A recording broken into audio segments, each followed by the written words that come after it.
We are moving toward a culture of constantly asking people to be available in their jobs, 24 hours a day, 7 days a week.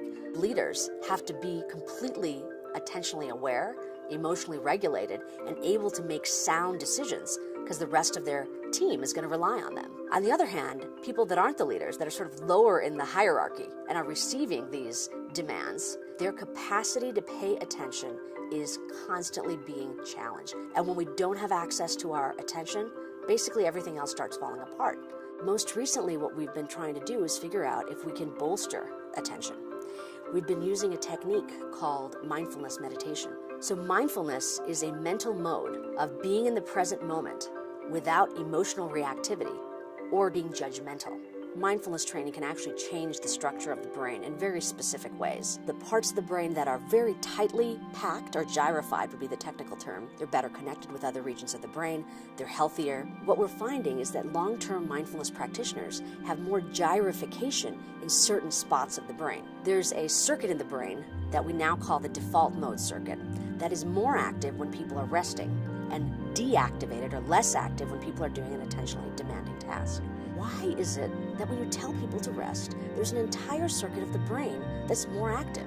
They weren't just simply resting. What they were doing is self-related thinking. Because when you have people simply rest, what they tend to do is planning, ruminating, savoring, all those kind of self-related private thoughts are happening. This mind wandering, this ever-pervasive mind wandering, has a lot of bad consequences. When you ask people their mood, it tends to be more negative after they've been mind wandering.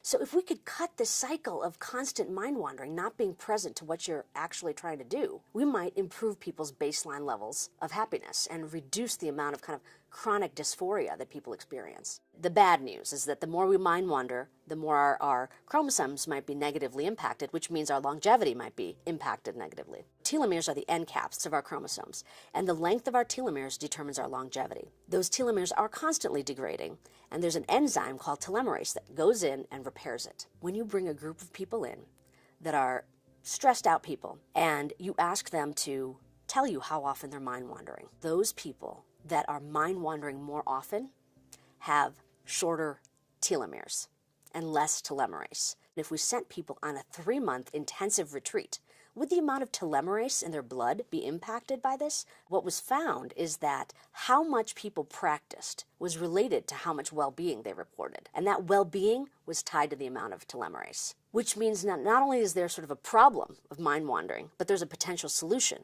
which is this type of contemplative training.